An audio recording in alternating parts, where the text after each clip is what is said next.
जय हिंद, वंदे मातरम।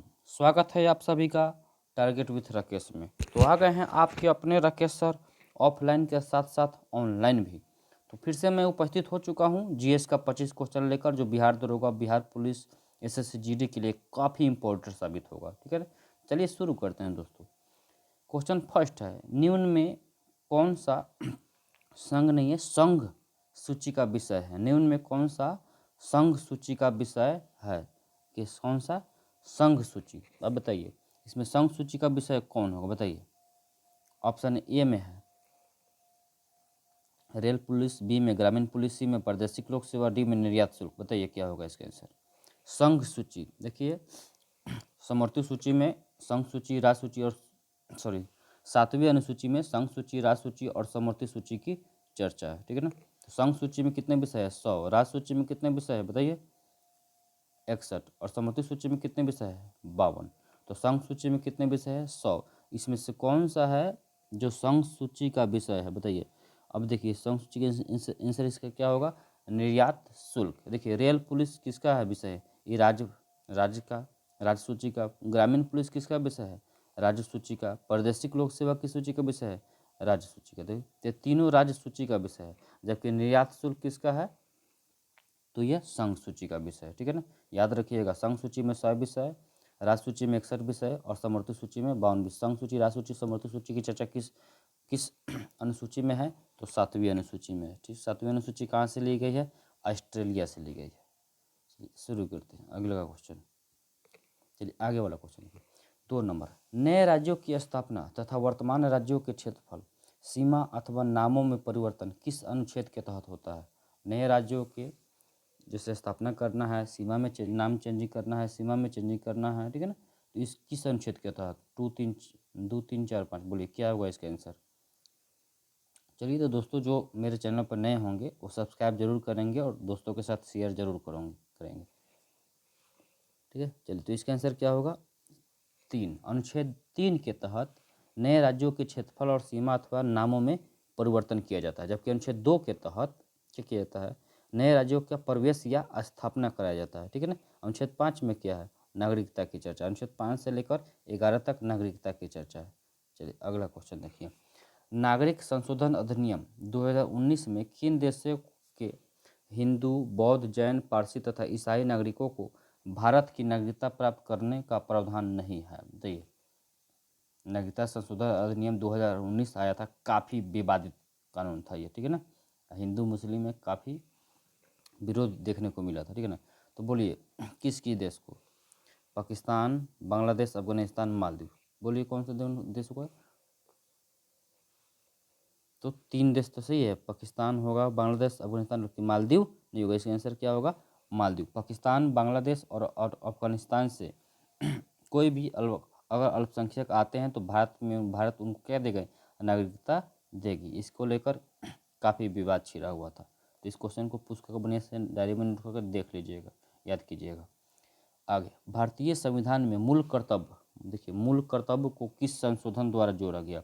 सबसे पहले हमारे मूल कर्तव्य, हमारे जो मूल संविधान में मूल कर्तव्य था ही नहीं। सरदार स्वर्ण सिंह समिति की अनुशंसा पर संविधान में क्या जोड़ा गया? मूल कर्तव्य को जोड़ा गया। जिस समय जोड़ा गया उस समय कौ गो था? 10 गो। ठीक है ना।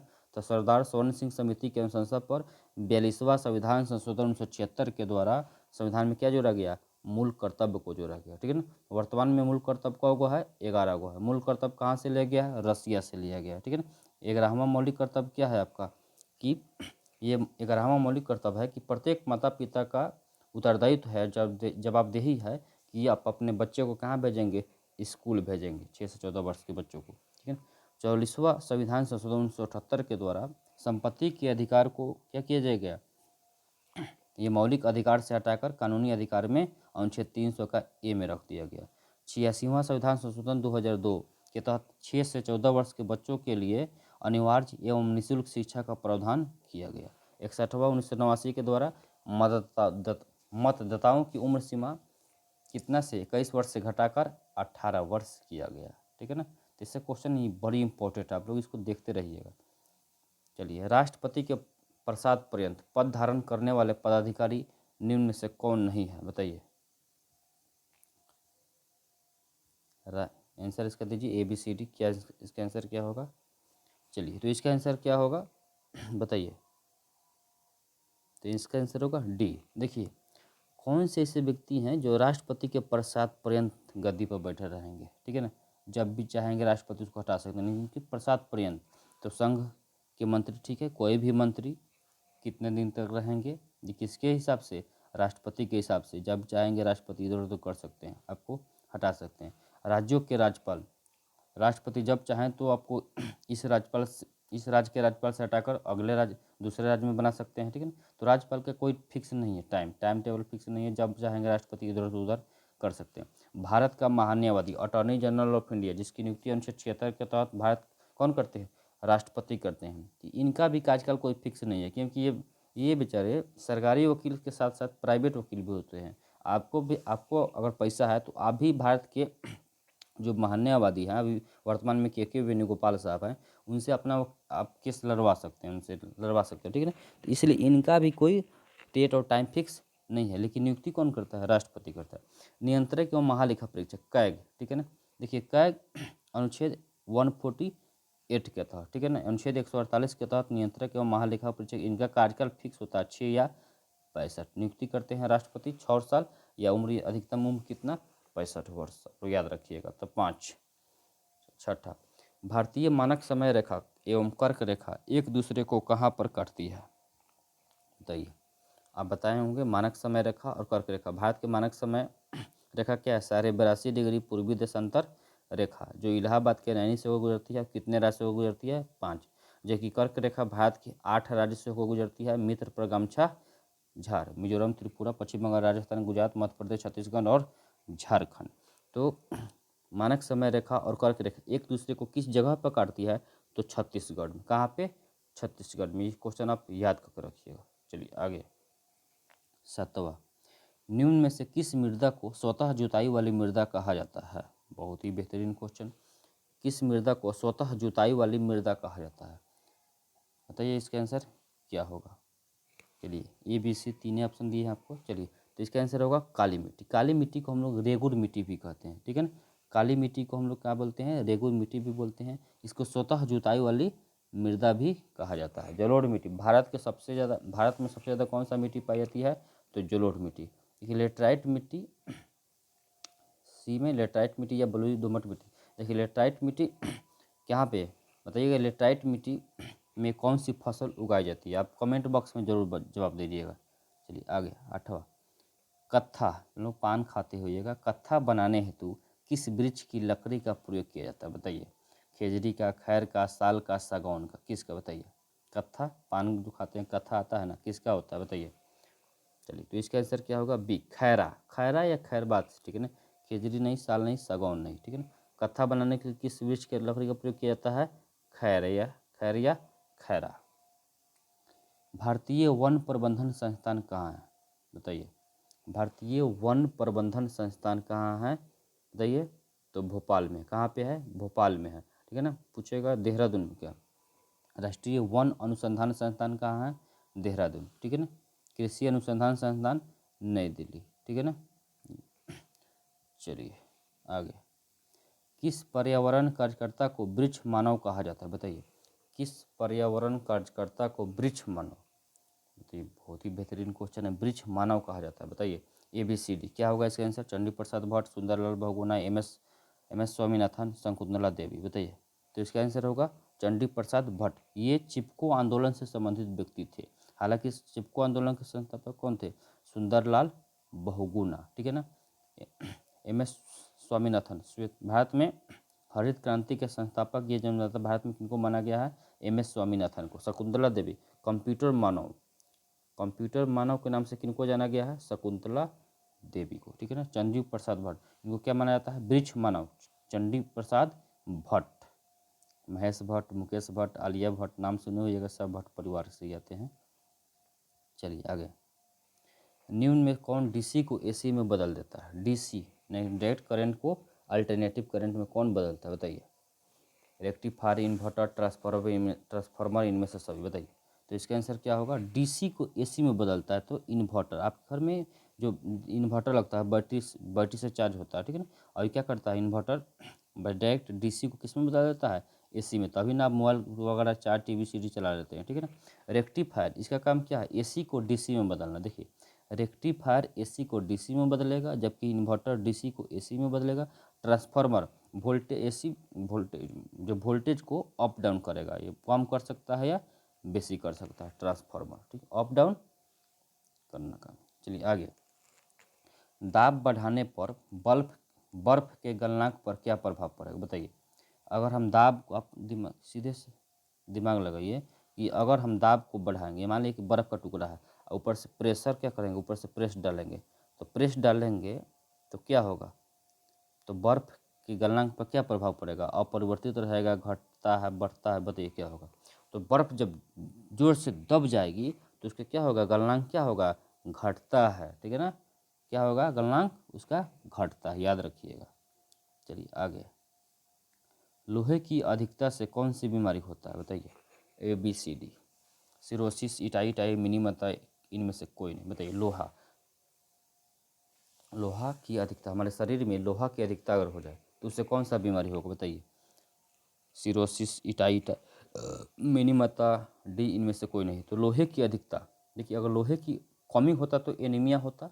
लोहे की कमी से हमें कौन सा रोग होता है, एनीमिया। और रक्तता बीमारी, कौन सा रोग होता है, एनीमिया। लेकिन क्वेश्चन क्या पूछ रहा है, कह रहा है कि लोहे की अधिकता हो जाए, तो अधिकता हो जाए तो कौन सा बीमारी होता है, सीडोरोसिस। सिरोसिस नहीं, सीडोरोसिस, सीडोरोसिस। तो लोहे की अधिकता से कौन सा बीमारी होता है, सीडोरोसिस। जबकि लोहे की कमी से एनीमिया। ये क्या है, सिरोसिस। अगर ज़्यादा दारू शराब पीजिएगा, तो ज़्यादा दारू शराब पीजिएगा तो दारू ज़्यादा शराब पीने से कौन सा बीमारी होता है, सिरोसिस, लीवर सड़ने लगता है, जिसको हम सिरोसिस बोलते हैं। शराब पीने से सिरोसिस, लोहे की अधिकता से सिडोरोसिस, ठीक है ना। पानी में किसकी, कैडमियम की अधिकता से इटाई। पानी में अगर किसकी मात्रा बढ़ जाए, पारा की मात्रा बढ़ जाए तो कौन सा बीमारी होता है, मिनीमता। तो पारा की अधिकता से मिनीमता, कैडमियम की अधिकता से इटाई। जबकि लोहे क्या होगा, शराब पीने से सिरोसिस, लोहे की अधिकता से सीडोरोसिस।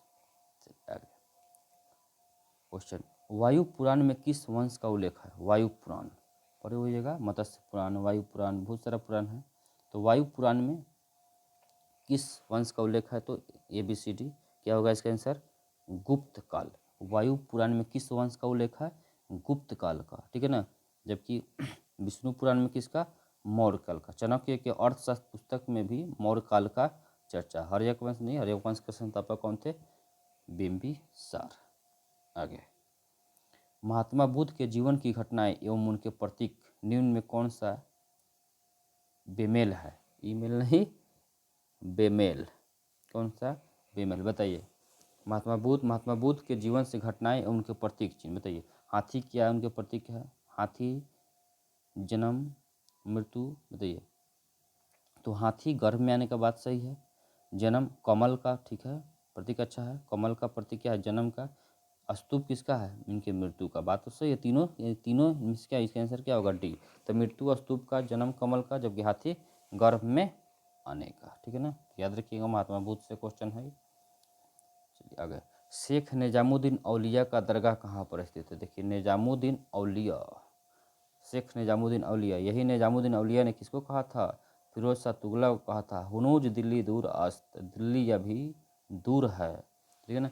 तो शेख निजामुद्दीन औलिया का दरगाह कहाँ पे है, दिल्ली में है। जबकि ख्वाजा मोइनुद्दीन चिश्ती या ख्वाजा गरीब नवाज या KGN का मकबरा या दरगाह कहाँ पे है, तो आगरा में है, सॉरी कहाँ पे है, अजमेर में, कहाँ पे, अजमेर में। जबकि शेख सलीम चिश्ती कहाँ पे, शेख सलीम चिश्ती का आगरा में, ख्वाजा मोइनुद्दीन चिश्ती का अजमेर में, और निजामुद्दीन औलिया का दरगाह कहाँ पे है, दिल्ली में है। पानीपत में किसका मकबरा है, बताइए, किसका है, इब्राहिम लोदी का। पानीपत के प्रथम युद्ध में ही बाबर और इब्राहिम लोदी के बीच युद्ध हुआ था। इसी युद्ध में बाबर ने तोपखाने का प्रयोग किया, जिसमें क्या हो गया, इब्राहिम लोदी युद्ध स्थल पर ही मारा गया। इसीलिए इब्राहिम लोदी का मकबरा कहाँ है, पानीपत, हरियाणा में पड़ता है। चलिए 17, महाराजा रणजीत सिंह के राज्य की राजधानी कहाँ पर स्थित थी, महाराजा रंजीत सिंह के राज्य की राजधानी कहाँ स्थित थी बताइए? लाहौर, अमृतसर, दिल्ली, आगरा। महाराजा रंजीत सिंह के देखिए दो राजधानियाँ थी, एक एक इनका जो था, सबसे पहले बताइए महाराजा रंजीत सिंह की राज्य की राजधानी कहाँ थी? तो कहाँ पे होगा इसका आंसर? लाहौर। कहाँ पे? लाहौर, ठीक है ना। जबकि इनका धार्मिक राजधानी पूछेगा, धार्मिक राजधानी तब कहाँ होगा? अमृतसर। तो धार्मिक राजधानी अमृतसर, इस तरह से पूछेगा तो लाहौर, ठीक है ना। दिल्ली तो बहुत लोग राजधानी बनाए हैं। आगरा भी बहुत से लोग, सिकंदर लोदी आगरा शहर की स्थापना 1504 में करता है और 1506 में इसको क्या बनाता है? सिकंदर लोदी ने सबसे पहले आगरा शहर को आगरा शहर को राजधानी बनाता है, ठीक है ना। दिल्ली शहर का संस्थापक कौन था? तोमर नरेश अनंगपाल। 17 के बाद 18, भारतीय राष्ट्रीय कांग्रेस की स्थापना के समय भारत का वायसराय कौन था? तो दोस्तों ये वीडियो आपको कैसा लग रहा है आप जरूर कमेंट बॉक्स में बताइए, और कितना सही हो रहा है इसको भी बताइए, और दोस्तों के साथ थोड़ा इसको बढ़ाइए। इस परिवार के आप सदस्य हैं, आपका उत्तरदायित्व है कि इसको और आगे बढ़ाएं। चलिए, तो भारत जब राष्ट्रीय कांग्रेस पार्टी की स्थापना 28 दिसंबर 1885 को एओ ह्यूम के द्वारा किया गया था। उस समय अध्यक्ष कौन था? लॉर्ड डफरिन था, ठीक है ना। जबकि, ठीक है ना, Lord Lytton vernacular press act 1878 में कौन लाया? Lord Lytton. Vernacular press act को हटाया कौन? Lord Ripon. अस्थायी बंदोबस्त का जन्मदाता भारत में किनको माना गया है? Lord Cornwallis. 1793 में अस्थायी बंदोबस्त कौन लाया था? लॉर्ड कॉर्नवालिस ने लाया था। चलिए आगे। 19, काकोरी षड्यंत्र केस किस वर्ष हुआ था? काकोरी षड्यंत्र केस बताइए? 1919, 1922, 1931, 1925। क्या होगा? काकोरी रेल डकैती कांड आप लोग पढ़े होइएगा, तो इसका आंसर क्या होगा? 1925। काकोरी षड्यंत्र केस किस वर्ष हुआ था? 1925 से 1919। 13 अप्रैल 1919 को जालियांवाला बाग हत्याकांड हुआ। 5 फरवरी 1922 को क्या हुआ? चौरी चौरा कांड हुआ, जिसमें महात्मा गांधी जी असहयोग आंदोलन क्या कर लिए? वापस कर लिए, ठीक है ना। 23 मार्च 1931, याद रखिएगा, बहुत ही बेहतरीन डेट है। 23 मार्च 1931 को भगत सिंह, सुखदेव और राजगुरु को फांसी पर चढ़ा दिया, ठीक है। 5 मार्च 1931 को महात्मा गांधी एवं इरविन के बीच गांधी इरविन समझौता हुआ था। आगे 20, महात्मा गांधी को बापू सबसे पहले किसने कहा? देखिए, महात्मा गांधी 2 अक्टूबर 1869 को इनका जन्म होता है। महात्मा गांधी के बचपन का नाम क्या था? मेन्यू। महात्मा गांधी के बचपन का नाम मेन्यू था। क्या था? मेन्यू। तो सबसे पहले महात्मा गांधी को बापू किसने कहा? तो जवाहरलाल नेहरू। बापू किसने कहा था? खान अब्दुल गफ्फार खान ने महात्मा गांधी को क्या कहा था? मलंग बाबा। क्या कहा था? मलंग बाबा। सुभाष चंद्र बोस ने क्या कहा? राष्ट्रपिता। विंस्टन चर्चिल ने क्या कहा था महात्मा गांधी को? अर्धनग्न फकीर। तो विंस्टन चर्चिल अर्धनग्न फकीर, सुभाष चंद्र बोस राष्ट्रपिता, खान अब्दुल गफ्फार खान मलंग बाबा, जवाहरलाल नेहरू सबसे पहले क्या कहा? बापू। जबकि रविन्द्रनाथ टैगोर ने क्या कहा था इनको? बताइए। रविन्द्रनाथ टैगोर ने महात्मा की उपाधि दिया था। महात्मा गांधी को महात्मा की उपाधि सबसे पहले किसने दिया था? रविन्द्रनाथ टैगोर ने। इंडियन अनरेस्ट पुस्तक के लेखक कौन है? बताइए, ABCD बताइए। इंडियन अनरेस्ट पुस्तक के लेखक कौन है? वेलेंटाइन सिरोल। कौन है? वेलेंटाइन सिरोल। इसी इंडियन अनरेस्ट पुस्तक में वेलेंटाइन सिरोल ने किनको? बाल गंगाधर तिलक को भारतीय अशांति का जनक या अवधूत कह दिया, ठीक है ना। उसी समय बाल गंगाधर तिलक ने वेलेंटाइन सिरोल को क्या किया? वेलेंटाइन सिरोल पर मानहानि का मुकदमा भी दायर किया था, ठीक है ना। तो याद रखिएगा, महात्मा गांधी, बहुत सारा पुस्तक इनका है, यंग इंडिया, ठीक है ना, याद रखिएगा। My experiment with truth, Mahatma Gandhi. आगे, तंबाकू निषेध दिवस, no tobacco day, anti tobacco day कब मनाया जाता है? 31 मई। कहिया? 31 मई। 1 मई को अंतर्राष्ट्रीय श्रमिक दिवस, लेबर डे। 8 मार्च को अंतर्राष्ट्रीय महिला दिवस। 24 मार्च को टीबी दिवस। ट्यूबरोक्लोसिस या अक्षमा या तपेदिक या क्षय रोग, इसी को बोलते हैं। टीबी दिवस 24 मार्च को।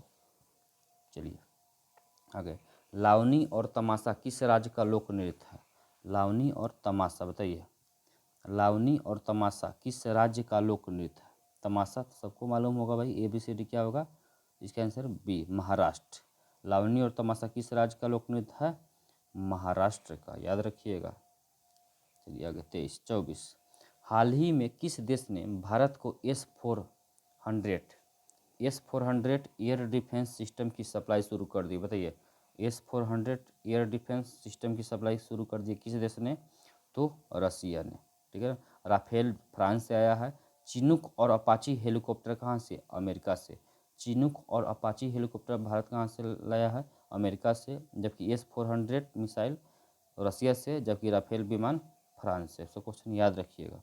आगे, हाल ही में राजनाथ सिंह ने कहाँ पर पुनर्निर्मित रेजांगला युद्ध, कहाँ कौन सा, रेजांगला युद्ध स्मारक का उद्घाटन किया। बोलिए, रेजांगला युद्ध स्मारक। भारत और चाइना के बीच युद्ध थोड़ा बहुत अभी क्या हुआ था, अभी 2020 में ही थोड़ा बहुत क्या हो गया था, झगड़ा झंझट हो गया, जिसमें मेरे कुछ सेना शहीद हो गए थे। इसी के लिए क्या रेजांगला युद्ध बनाया, रेजांगला युद्ध स्मारक का निर्माण किया। कहाँ पे, लद्दाख में। ठीक है ना, तो रेजांगला युद्ध स्मारक कहाँ पे, लद्दाख में। ठीक है ना। तो दोस्तों, आज का ये मेरा सीरीज समाप्त होता है। दोस्तों, कैसा ये वीडियो लगा आप लोगों को ज़रूर बताइएगा। ठीक है ना। तो बाय बाय, फिर से मिलते हैं।